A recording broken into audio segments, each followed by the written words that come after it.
The letter sat unopened on the kitchen table for 3 days. I knew who it was from. The name alone, typed neatly in the return address corner, Malcolm H. Wells, deceased estate affairs, was enough to turn my stomach. I live alone in a one-bedroom apartment on the south side of Louisville. It's quiet here. Not the peaceful kind of quiet, but the kind that makes you aware of every breath you take, every thought that loops back on itself. Silence is louder when you've held it for 20 years. This morning, I finally opened the letter. It was cold, clinical, legal sounding, like a bank statement delivered with the compassion of a robot. But even through the dry language, it managed to slap me across the face. Just like the day he left. Just like every day he stayed gone. You'd think after 2 decades, it wouldn't hurt anymore. But pain doesn't work that way, not when it starts at 8 years old and grows up with you. Back then, the world felt too big and too quiet at the same time. That morning, Malcolm stood at the doorway with a duffel bag slung over his shoulder. He was 18. I was 8, sitting cross-legged on the living room carpet, clutching the crayon drawing I made for him. It was a superhero, him saving me from a monster. He didn't even glance at it. Mom stood near the stairs, her hand over her mouth, eyes red and distant. Dad? Nowhere in sight. Probably gone to work or hiding in the garage, pretending none of it was happening. I asked, "Where are you going?" He didn't answer, just pulled the door open. I ran barefoot after him, ignoring the cold tiles under my feet. He stepped outside, and before I could get through, the door slammed shut. I stared at the wood grain, waiting. Maybe he'd come back and say goodbye. Maybe he forgot something. But nothing. That was the day I learned love could walk away. Years passed, and with each one, his absence grew roots. No calls, no letters, no visits. Birthdays came and went. So did Christmases, school plays, even Grandma's funeral. His name turned into a shadow in our house, something you knew was there, but no one talked about. Mom would just say, "Let it go, sweetie. Some people choose to forget." But I couldn't. I wrote him once. Folded the letter carefully and mailed it to the last address I found online. It came back 3 weeks later, marked Return to Sender. I kept it in a shoebox under my bed, like a scar I didn't want to heal. Now here I was, holding another envelope with his name on it. Not from him, but about him. He was dead. That's what the letter said. Deceased. It rattled around in my head like an empty can. He died last week. No apology, no explanation. Just legal instructions. A will. My name listed as an involved party, needing to sign something before the estate could move forward. It was almost funny. After all those years, he finally needed me. Not for love, not for forgiveness, just a signature. Even in death, he managed to treat me like a piece of paperwork. I sat back on the kitchen chair, the cheap vinyl squeaking beneath me. My fingers gripped the paper, not shaking, just steady and cold. Isn't that just like family? Ignore you until you're useful. The thought hit me hard, made me want to laugh and cry at the same time. Was this some twisted version of making amends? Or was I just a name in a file, a technicality that needed clearing? Either way, he didn't get the last word, not this time. Because maybe, just maybe, this wasn't just about a will. Maybe this signature wasn't just ink. Maybe it was leverage, a chance to ask the questions I never got to ask, or get the answers I didn't know I needed. Let's see, I murmured, standing up and staring down at the letter like it owed me something. How much power a forgotten girl really holds. I walked over to the counter, picked up the phone, and dialed. I didn't say who I was calling. I didn't ask for this. That was the first thought when I opened my eyes. The letter was still beside me on the nightstand, edges curled slightly from being held too long in a clenched fist. I hadn't slept so much as drifted in and out of replayed arguments that never happened in real life. It's funny how people remember you only when they need a signature. There was a time I thought blood meant something until I realized family can bleed you dry in silence. You weren't family until it cost them something, I whispered to the ceiling. I got up like I had somewhere to be. But truthfully, my body moved on muscle memory. Brushed my teeth, made coffee, didn't bother with breakfast. I packed the letter into my bag like it was just another bill, though my stomach twisted every time I touched it. Legal documents always unsettled me. since I was a kid. Maybe because law means conflict, and conflict was something we were trained to swallow in our house. You kept the peace, even when it choked you. By noon, I stood outside the law office on Main Street. Weathered bricks, frosted windows, the kind of place that looked like it hadn't changed since the 70s. I pushed open the heavy door, met with the sterile scent of carpet cleaner and old paper. The receptionist barely glanced at me before motioning me to the hallway. Mr. Whitaker's door had his name on a plastic plaque, like a label on a freezer bag. I stepped inside. "Victoria, we weren't sure you'd come," he said, rising slowly. He was older than I expected. Kind eyes, but practiced hands. I wasn't sure either. He gestured to a chair. "This won't take long," he began reading. Words like deceased, beneficiary, non-profit transfer. I barely listened until he paused, then adjusted his glasses. "There is a clause. You were named Miss Wells, not as a beneficiary, but as the required signatory for transfer of real estate, specifically the family home." I blinked. "What?" "Your brother left the house to a charity, some outreach group, but per legal requirement, your consent is necessary for the deed to transfer." I was silent for a long beat. So I wasn't remembered. I was required. I was a name, not a sister, not a person, a legal necessity. Mr. Whitaker cleared his throat. "There's something else."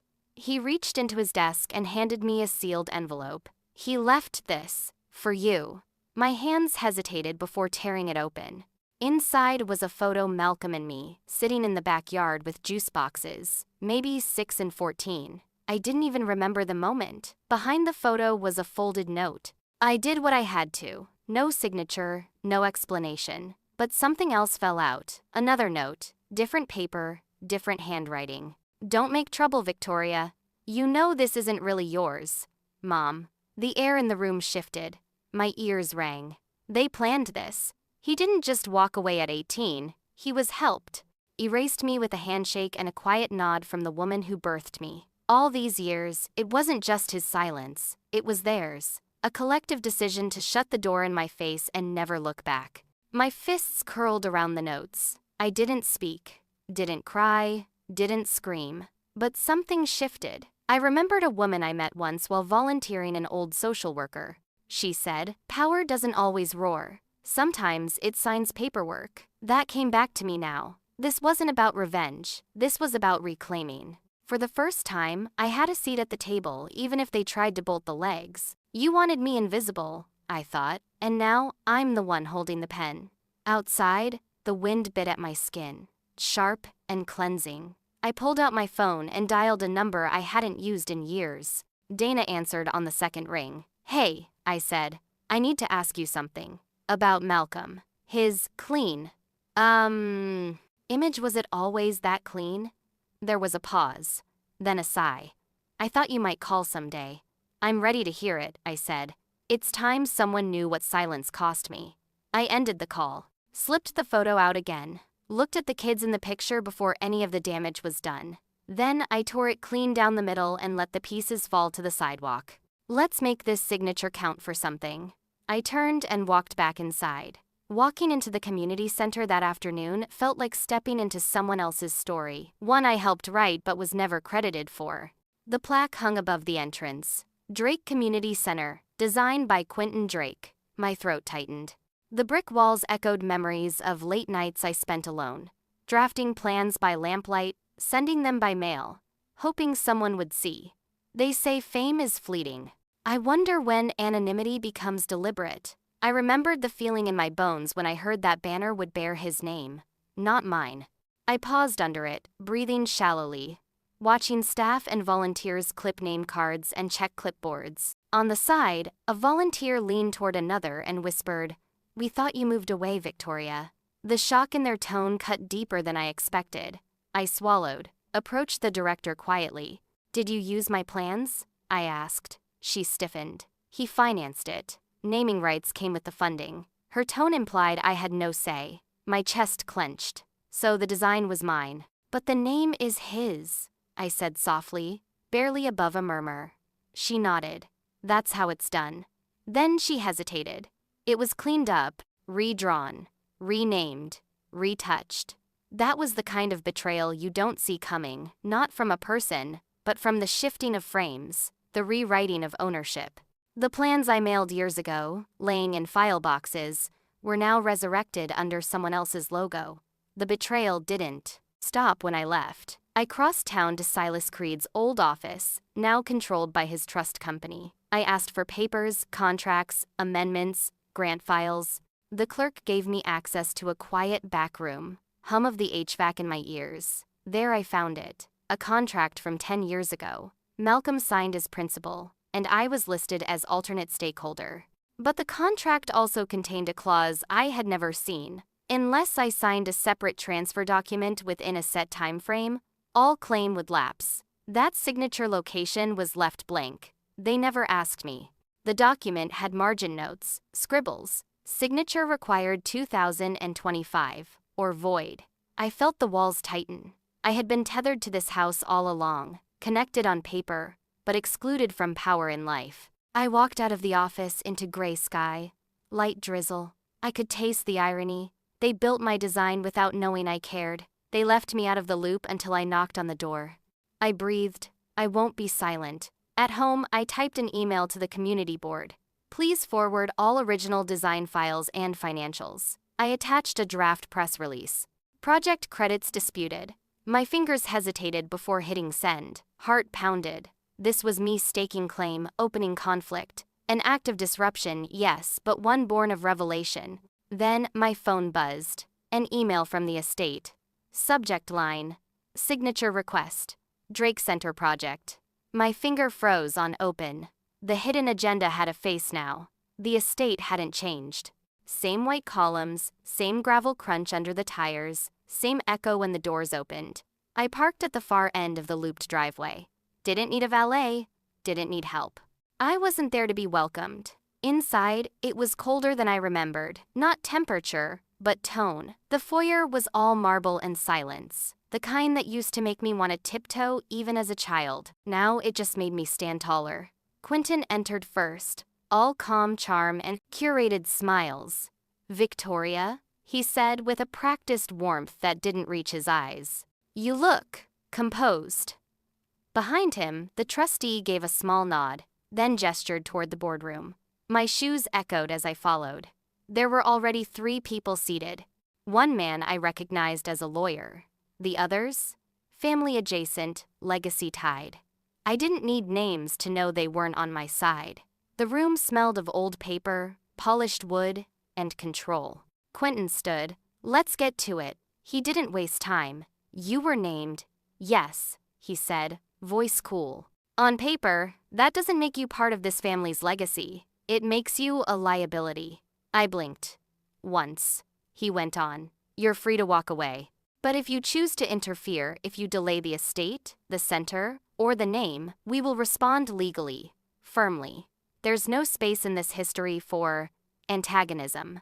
Legacy, liability, history. All words meant to erase. You mean there's no space for truth?" I said quietly. He scoffed. "Truth? Or bitterness? I don't want to tear anything down," I told him. "I want to make the foundation honest." The room was silent for a breath. Then a shuffle of papers, a murmur from the board. All of them glancing toward the corner where Celine sat, my mother. She didn't look at me, didn't nod, didn't blink. Quentin mentioned her name, and she didn't move. I waited. She stayed silent. It wasn't rage that hit me first. It was the old feeling. The one I thought I'd left behind, like I was 9 again. Sitting on that hallway floor, hearing voices behind closed doors, waiting for someone to open one for me. She never did then. She wasn't doing it now. Her silence filled the room. Not loud, but weighty. As if every word she didn't say pressed down on my chest. I remembered when she told me, "Let him go." I didn't realize that meant she had too. They weren't going to say it out loud, but the choice was clear. I breathed in deep.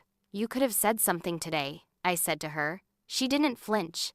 And that was the loudest statement of all. Inside, I felt everything at once. Anger, hurt, shame that I still looked for her face. Then it shifted, something steadier, a kind of tired resolve. People always say silence speaks volumes. They never tell you how much it costs to listen.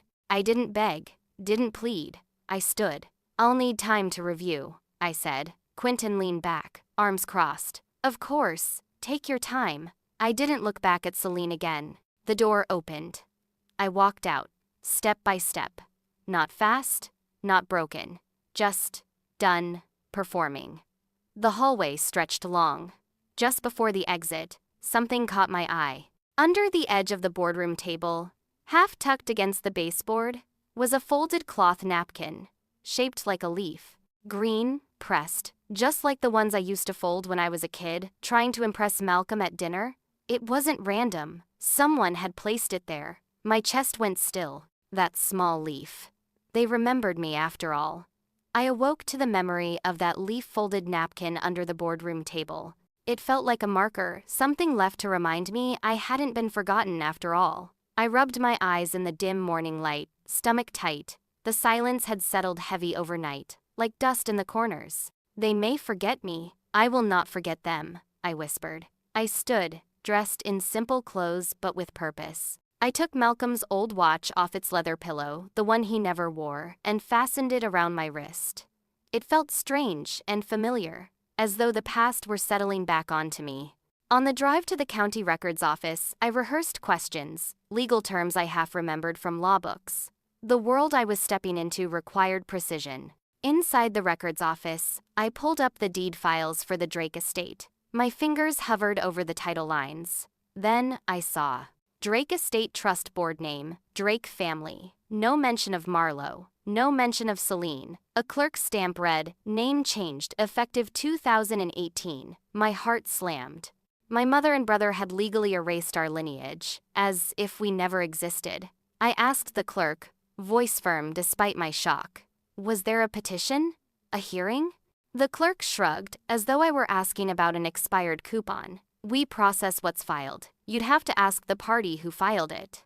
That shrug echoed like a verdict. They made this change quietly. They attacked me with paperwork. Fury rose, cold and bitter. Their plan had depth. It wasn't accidental. It was deliberate. I refused to let them off the hook. Next, I retrieved contract archives stored in a dusty vault, papers stacked on shelves. I found the original contract my name listed as alternate heir, but the signature field had been compromised. A signature line crossed out by an administrative correction. That misprint swallowed my enforceable right. A margin note read, signature required by 2025 or void. They had given themselves a time bomb. I realized they never expected me to use it. I had been tolerated on paper, but excluded in life. Walking home under gray skies, I felt the weight of every erased moment, every silence I swallowed. You got nothing. Stay quiet, they taught me. Now I saw how they built walls piece by piece, brick by silent brick. My anger twisted into resolve. I would dismantle their structures, no shouting, only unrelenting precision. In my quiet apartment, I drafted a demand letter, challenged the renaming, produce board minutes, release project files. I addressed it to Quentin, the board, Celine's trustee. Into the envelope I slipped another leaf napkin, my echo from that day. My finger hovered over mail. Then I pressed send. Minutes later, my phone rang. The number was unfamiliar. You shouldn't have signed that notice, said the voice on the other end. I tightened my grip. My heart pounded. Then I whispered, then let's see who blinks first. I woke in the dark to a chorus of alerts, phones buzzing, emails piling in, a storm already formed before I opened my eyes. I turned on the screen. Victoria Marlowe fabricates claims to claim estate. A screenshot from a morning news channel showed me with a quote I never said. My chest tightened. This was escalation. This was war. Somehow, betrayal had gone broadcast. They had weaponized memory, twisted it, made me the villain. I tried to steady myself. Control begins with reaction, they say. And I had to. I rose, brushed my hair, and moved toward my laptop. I logged into news feeds, every site, every social media feed. Comments screamed vengeful, liar, bitter. I sucked in a breath. They were dragging me across public squares now. By noon, Quentin appeared on national television. Press room, bright lights. He said he'd always welcomed me home, that my return was about division, not reconciliation. He played video clips, manipulated scenes, voiceovers stitched together. Reporters asked me live. I waited until they called on me. I spoke firmly. Unity built on erasure is not unity. I will not vanish again. The room shifted. Cameras swiveled. Within hours, a video clip flooded social media. Me allegedly saying, "I'll erase their legacy." I never spoke that. Yet the edit was seamless. Viral. The captions below it said, "Marlowe's threat." My stomach dropped. They had framed me as the aggressor. I dug into my archived transcripts. I found the original interview recording my voice. Calm. Reflective.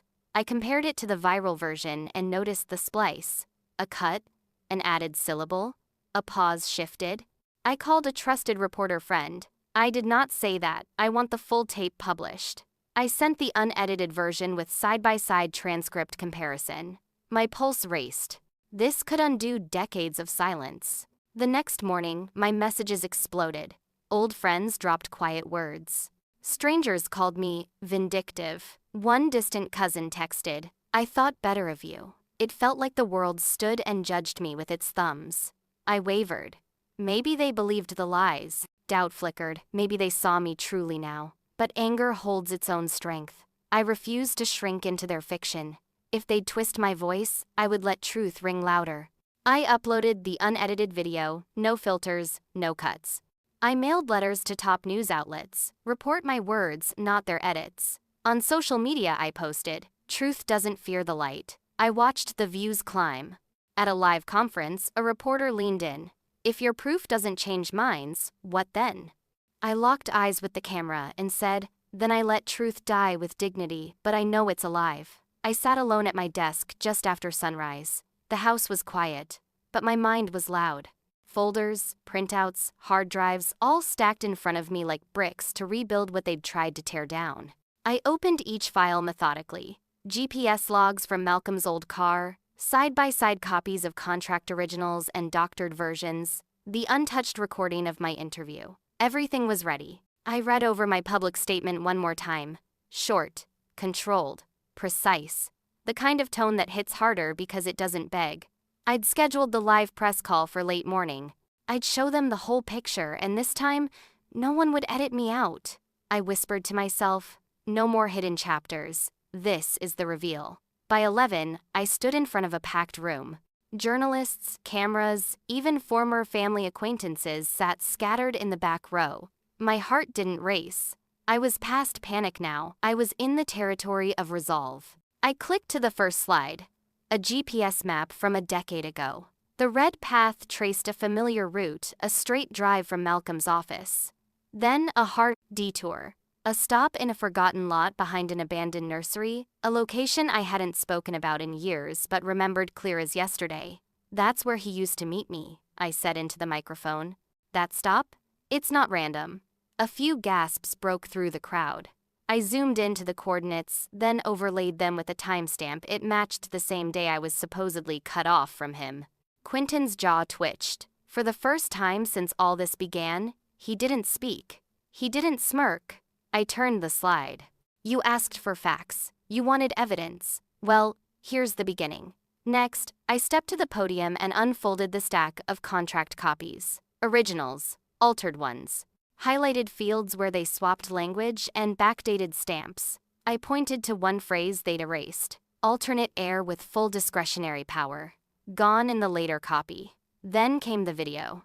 I let the screen roll the clip that went viral, the one they said showed me threatening the family legacy. I paused it, looked at the room. "I never said this. Let me show you what I did say." I clicked to play the raw footage. No splice, no edit. My real voice filled the room. "All I want is truth. Not titles, not revenge. Just truth." I paused. They twisted it into a threat. Camera shutters clicked like rain on a tin roof. Murmurs. The woman beside Quentin leaned away from him slightly. I didn't need to tell them what this was. They saw it. I turned back. "You erased me on paper. Today, I erase the lie in public." The room fell silent for a moment. Then, soft clapping started. It grew. As the noise rose, I stayed still. Inside, something shifted. Relief, maybe. But not victory, not yet. I knew this was just the first win. The long game was still ahead. I wasn't done.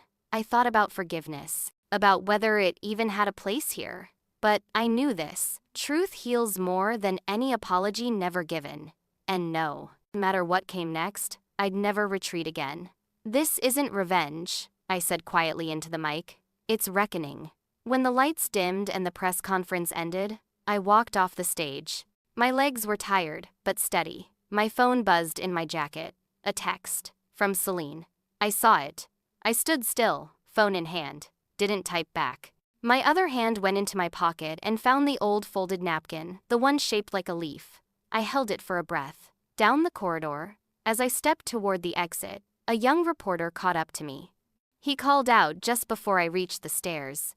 "Miss Marlowe, your mother said she saw the map. Is that her confession?" I turned, looked back toward the flash of microphones. "She saw the map," I said, "so I'll let her tell the rest." The courthouse stood quiet against the cold morning, its stone walls soaking up the gray light. I arrived early.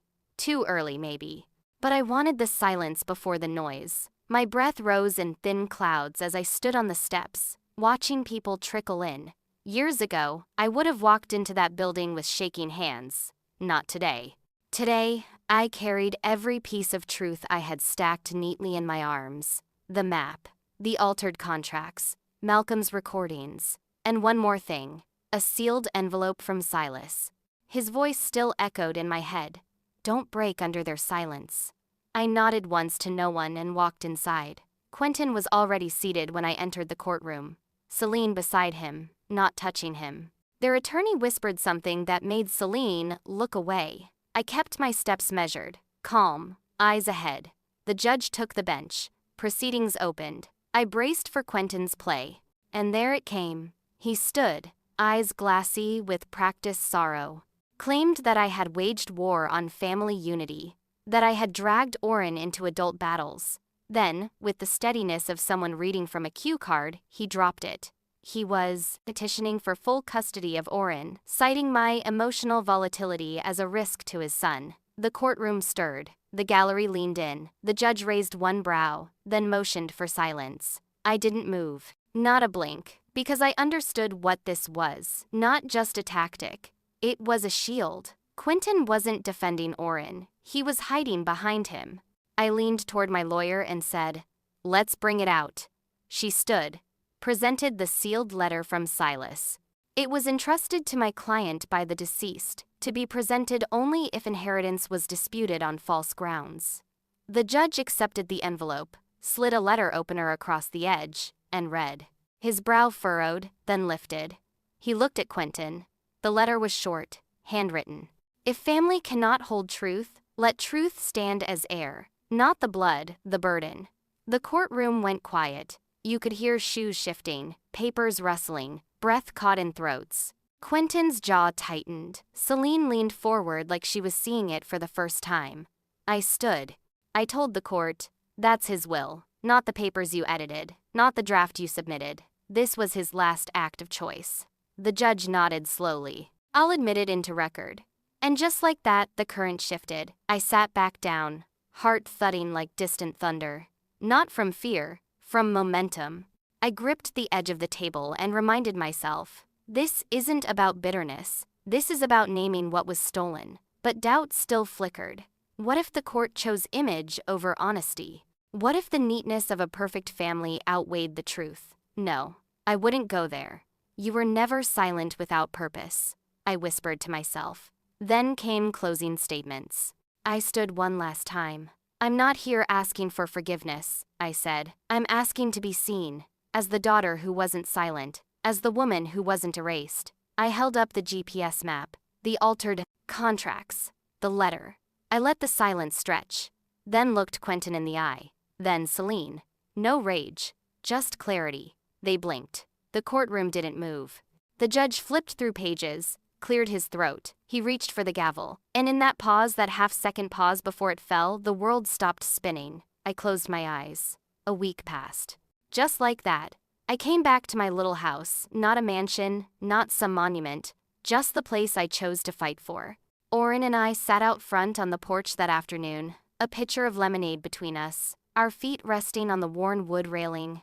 The sun had that lazy, forgiving warmth that comes right before fall gives way. He talked about his plans: college, maybe California, maybe journalism. I nodded, not because I had answers, but because I knew he was finally free to ask those kinds of questions out loud.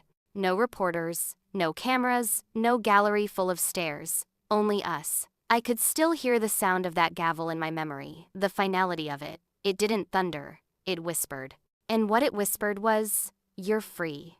The world hadn't changed, but I had. The house didn't echo like it used to. It was still quiet, but now it felt like peace, not punishment. Then came the call. Mr. Barnett, Silas's old lawyer, always buttoned up, always measured. "There's one last thing," he said. "You'll want to come in for it." His office hadn't changed. Still smelled like pine cleaner and old leather chairs. He handed me an envelope, not sealed, already notarized. His hands rested over mine after I opened it. Silas had named me executor, not Quentin, not anyone else. Me. The papers had been filed quietly, kept out of reach on Silas's request. He'd told Barnett to wait, until after the storm, until the lies collapsed on their own weight. My fingers shook holding that page. It didn't burn, it didn't boil. It just healed. That truth didn't come with applause or parades. It just sat there, calm and final, like a chapter that always knew how it would end. Back home, I sat at the kitchen table, drafted a letter, not out of rage, just clarity. "To Quentin," I began, "you chose silence. I chose truth. I didn't threaten, didn't plead. I didn't ask for an apology. I just left it all on the page, folded it carefully, slipped it in an envelope with no return address. That night, I drove to the estate. Didn't go inside, didn't want to. I left the letter at the front door, tucked it beneath the old brass lion knocker, the same one that used to terrify me when I was 7, and that was it. I burned the rough draft of that letter later that night, kept one final copy in my journal, signed it without a trace of sarcasm. "Not your sister, just Victoria." The next morning, Orrin found me in the garden. He had a shovel in one hand, sapling in the other. "You said Grandpa wanted a fig tree," he said. I smiled. "Let's plant it." The dirt was dry, but forgiving. We dug side by side, laid the roots in slow, watered it with the last of the pitcher from the porch. He asked me while patting the soil, "Would you do it all again?" I looked at him. Really looked. "Yes," I said, "but sooner." Then I leaned back, brushed dirt from my jeans. "The world won't clap for you just because you're right. But be right anyway." He nodded. Didn't say anything more. And that silence, it didn't feel empty. Later that evening, I sat facing a small camera. No lights, no crew. Just me. "If silence was ever your prison," I said, "know this, the key was always in your story." I turned off the camera, closed the laptop, watched the porch light flicker on, and let it echo.